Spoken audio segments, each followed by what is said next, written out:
গানের শিক্ষক সেখানে সরকার নিজস্বভাবে নিয়োগ দেওয়ার মাধ্যমে মূলত আমাদের জাতিসত্তার সাথে, মূল্যবোধের সাথে এবং আমাদের যে ঐতিহ্যগত সংস্কৃতি সেটাকে বিলুপ্ত করার এক গভীর ষড়যন্ত্রে লিপ্ত হয়েছে। আমরা অত্যন্ত দুর্ভাগ্যজনকভাবে স্পষ্ট করে বলছি, আমরা দেখছি যে এদেশে যারা এদেশের প্রকৃত মূল্যবোধ নিয়ে কাজ করেন, এদেশকে সুরক্ষার জন্য, এদেশের যুব সমাজকে রক্ষার জন্য যারা কাজ করেন, তাদের বিরুদ্ধে যদি কেউ কাজ করে তখন রাষ্ট্র তাদেরকে প্রমোট করে, রাষ্ট্র তাদেরকে শেল্টার দিয়ে সামনে অগ্রসর করিয়ে নেয়।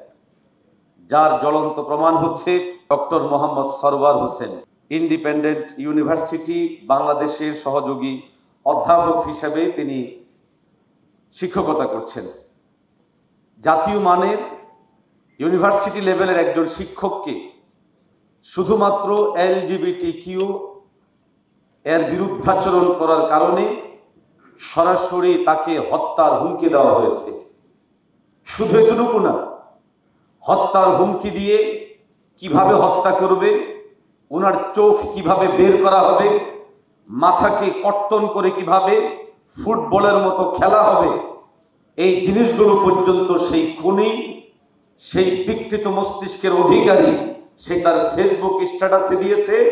এবং সে বিষয়গুলো গণমাধ্যম এবং সবার সামনে আসার পরেও কার্যকরী কোনো পদক্ষেপ তো সেখানে গ্রহণ করাই হয়নি।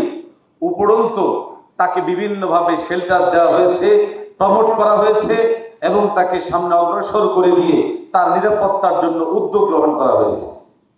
এখান থেকে প্রমাণিত হয় যারা মূল্যবোধের জন্য কাজ করছেন, দেশের সুরক্ষার জন্য কাজ করছেন, তাদের বিরুদ্ধে রাষ্ট্র অবস্থান নিচ্ছে, আর যারা রাষ্ট্রের সুরক্ষার জন্য কাজ করছেন রাষ্ট্র তাদের বিরুদ্ধে অবস্থান করছে। অতএব আমরা মনে করি আমাদের ডক্টর সরওয়ার স্যারদের মতো যারা আমাদের দেশের জাতীয় মূল্যবোধের সুরক্ষার জন্য, মানবতার রক্ষার জন্য কাজ করছেন, আমরা ব্যাপকভাবে দাবি জানাই তাদেরকে অবশ্যই সুরক্ষা দিতে হবে। এবং আমরা আগেও ডক্টর সরওয়ার সাহেবদের সাথে ছিলাম, তারা একা নন।